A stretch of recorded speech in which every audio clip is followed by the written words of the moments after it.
Pembacaan Alkitab dalam kitab 2 Samuel pasal 17 dan 18. 2 Samuel 17.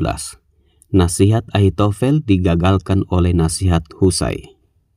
Berkatalah Ahitofel kepada Absalom, "Izinkanlah aku memilih 12.000 orang, maka aku akan bersiap dan mengejar Daud pada malam ini juga.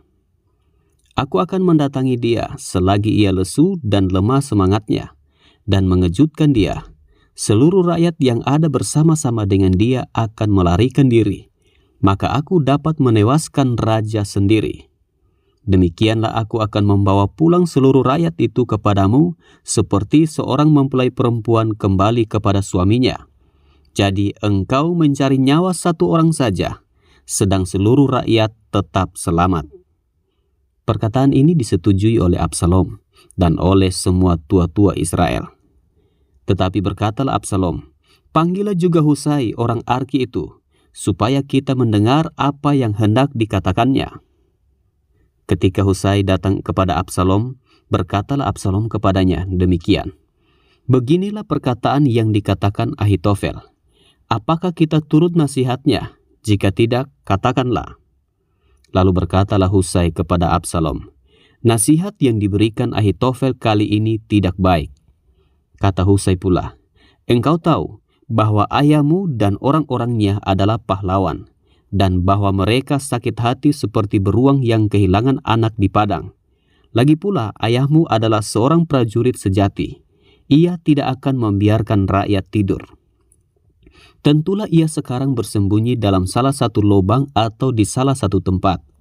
Apabila pada penyerangan pertama beberapa orang tewas dan ada orang mendengar hal itu, maka orang akan berkata, 'Rakyat yang telah mengikut Absalom sudah menderita kekalahan.' Maka seorang gagah perkasa sekalipun yang hatinya seperti hati singa akan tawar hati sama sekali, sebab seluruh Israel tahu bahwa ayahmu itu seorang pahlawan, dan orang-orang yang bersama-sama dia adalah orang gagah perkasa. Sebab itu kunasihatkan, suruhlah seluruh Israel dari Dan sampai Berseba berkumpul kepadamu, seperti pasir di tepi laut banyaknya, dan engkau sendiri juga harus turut bertempur. Apabila kita mendatangi dia di salah satu tempat di mana ia terdapat, maka kita akan menyergapnya seperti embun jatuh ke bumi, sehingga tidak ada yang lolos, baik dia maupun orang-orang yang menyertainya.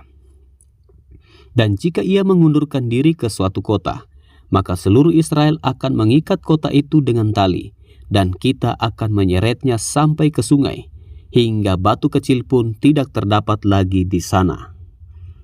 Lalu berkatalah Absalom dan setiap orang Israel, "Nasihat Husai orang Arki itu lebih baik daripada nasihat Ahitofel.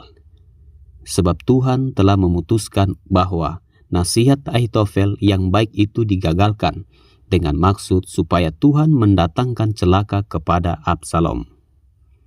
Daud ke Mahanaim. Sesudah itu berkatalah Husai kepada Sadok dan kepada Abiatar, imam-imam itu, "Ini dan itu dinasihatkan Ahitofel kepada Absalom dan kepada para tua-tua Israel. Tetapi ini dan itu kunasihatkan. Oleh sebab itu, suruhlah dengan segera memberitahukan kepada Daud demikian, pada malam ini janganlah bermalam di tempat-tempat penyeberangan di padang gurun, tetapi menyeberanglah dengan segera, supaya jangan raja dan seluruh rakyat yang bersama-sama dengan dia itu ditelan habis." Yonatan dan Ahimaas menunggu di Enrogel, dan setiap kali ada seorang budak perempuan yang datang membawa kabar kepada mereka, dan mereka pun langsung memberitahu Raja Daud, sebab mereka tidak boleh dilihat memasuki kota. Tetapi seorang anak melihat mereka, lalu memberitahu Absalom. Jadi pergilah keduanya dengan segera, dan sampailah mereka ke rumah seseorang di Bahurim yang mempunyai sumur di halamannya. Maka turunlah mereka ke dalamnya. Kemudian perempuan itu mengambil kain tudungan, membentangkannya di atas mulut sumur itu, dan menaburkan butir-butir gandum di atasnya, sehingga tidak kelihatan apa-apa. Sampailah orang-orang Absalom kepada perempuan itu di rumahnya, lalu bertanya, "Di manakah Ahimaas dan Yonatan?" Jawab perempuan itu kepada mereka, Mereka telah menyeberangi sungai itu. Kemudian mereka mencari, tetapi tidak mendapatnya. Lalu pulanglah mereka ke Yerusalem. Setelah orang-orang itu pergi, keluarlah keduanya dari sumur, lalu pergi memberitahu Raja Daud. Kata mereka kepada Daud, "Bersiaplah dan seberangilah dengan segera sungai ini, sebab ini dan itu dinasihatkan Ahitofel terhadap kamu." Lalu bersiaplah Daud dan seluruh rakyat yang bersama-sama dengan dia, dan mereka menyeberangi sungai Yordan. Pada waktu fajar tidak ada seorang pun yang ketinggalan yang tidak menyeberangi sungai Yordan. Ketika dilihat Ahitofel bahwa nasihatnya tidak dipedulikan, dipasangnyalah pelana keledainya. Lalu berangkatlah ia ke rumahnya, ke kotanya. Ia mengatur urusan rumah tangganya, kemudian menggantung diri. Demikianlah ia mati. Lalu ia dikuburkan dalam kuburan ayahnya. Maka sampailah Daud ke Mahanaim ketika Absalom menyeberangi sungai Yordan dengan seluruh orang Israel yang menyertainya. Absalom telah mengangkat Amasa menggantikan Yoab untuk mengepalai tentara. Amasa adalah anak seorang yang bernama Yitra, seorang Ismail yang telah memperistri Abigail binti Nahas, saudara perempuan Seruya, ibu Yoab. Lalu orang Israel dan Absalom berkemah di tanah Gilead. Ketika Daud tiba di Mahanaim, maka Sobi bin Nahas dari Rabah, kota Bani Amon, dan Makir bin Amiel dari Lodebar, dan Barsilai orang Gilead dari Rogelim membawa tempat tidur, pasu, periuk belanga, juga gandum, jelai, tepung, berti gandum, kacang babi, kacang merah besar, kacang merah kecil, madu, dadi, kambing domba, dan keju, lembu bagi Daud dan bagi rakyat yang bersama-sama dengan dia untuk dimakan. Sebab kata mereka, rakyat ini tentu telah menjadi lapar, lelah dan haus di padang gurun. 2 Samuel 18. Absalom terpukul kalah dan mati. Daud memeriksa barisan tentara yang bersama-sama dengan dia. Kemudian ia mengangkat kepala pasukan 1000 dan kepala pasukan 100 atas mereka. Lalu Daud menyuruh tentara itu maju berperang. Sepertiga di bawah perintah Yoab, sepertiga lagi di bawah perintah Abisai, anak Seruya, adik Yoab, dan sepertiga lainnya di bawah perintah Itai, orang Gad itu.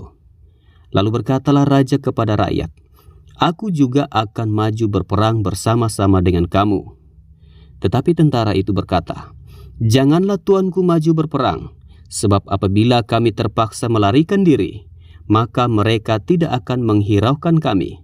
Bahkan sekalipun mati separuh daripada kami, mereka tidak akan menghiraukan kami. Tetapi tuanku sama harganya dengan 10.000 orang daripada kami. Sebab itu adalah lebih baik bahwa tuanku bersedia menolong kami dari kota." Kemudian berkatalah raja kepada mereka, "Apa yang kamu pandang baik akan kuperbuat." Lalu berdirilah raja di sisi pintu gerbang, dan seluruh tentara itu berjalan keluar, beratus-ratus dan beribu-ribu. Dan raja memerintahkan kepada Yoab, Abisai dan Itai demikian, "Perlakukanlah Absalom orang muda itu dengan lunak karena aku."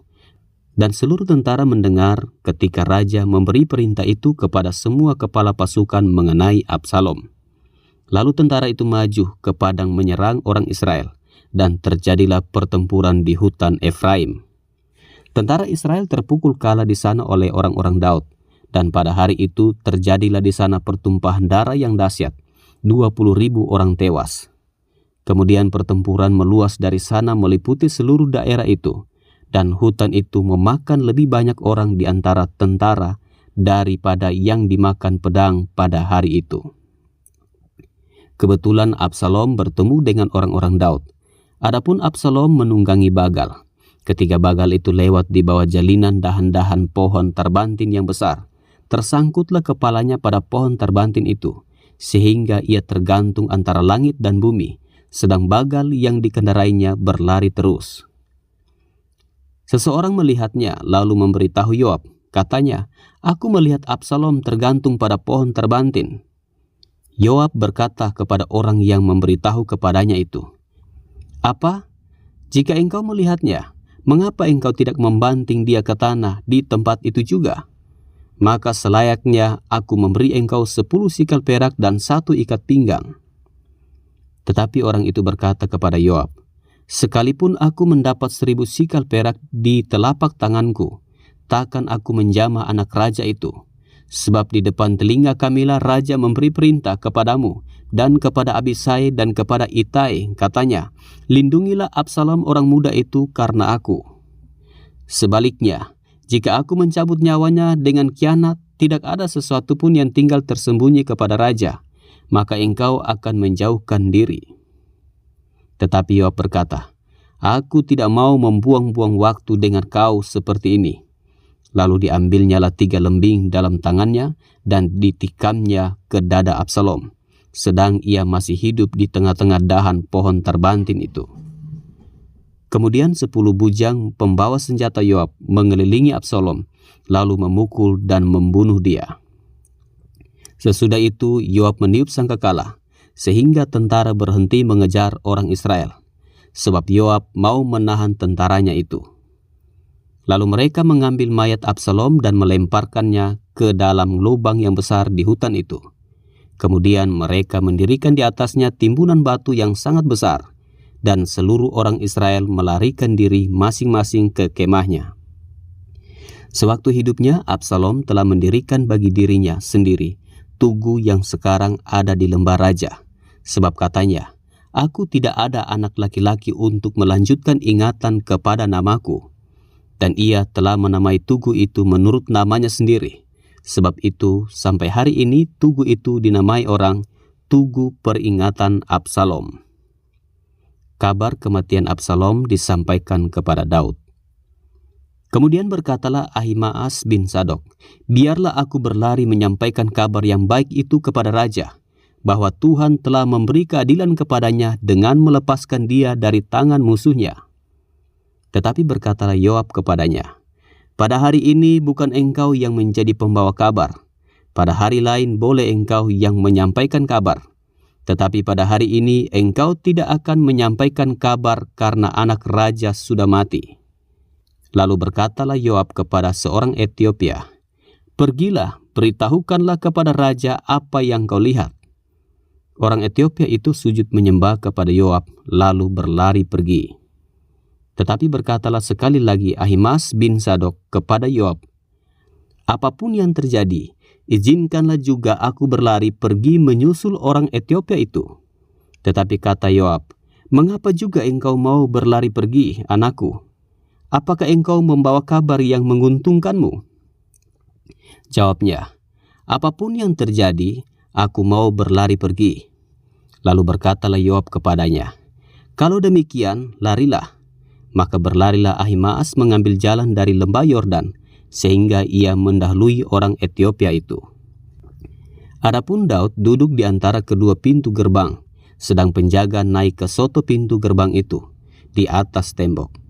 Ketika ia melayangkan pandangnya, dilihatnyalah orang datang berlari seorang diri saja.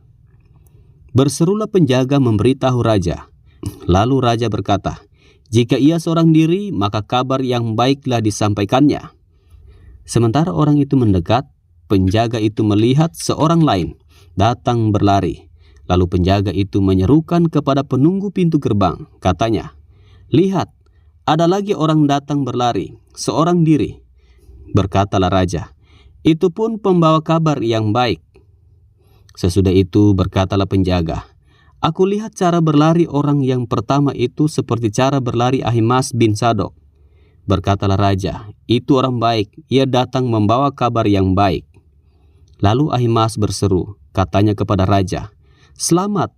Kemudian sujudlah ia menyembah kepada raja dengan mukanya ke tanah, serta berkata, "Terpujilah Tuhan Allahmu yang telah menyerahkan orang-orang yang menggerakkan tangannya melawan tuanku raja."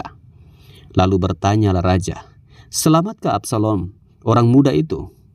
Jawab Ahimaas, "Aku melihat keributan yang besar ketika Yoab menyuruh pergi hamba raja, hambamu ini, tetapi aku tidak tahu apa itu."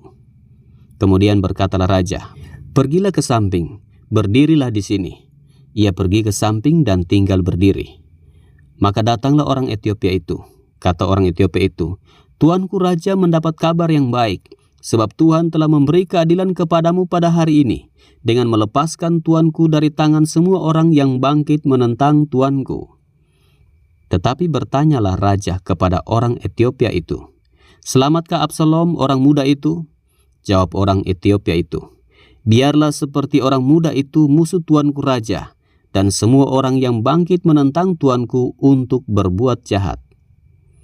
Kesedihan Daud.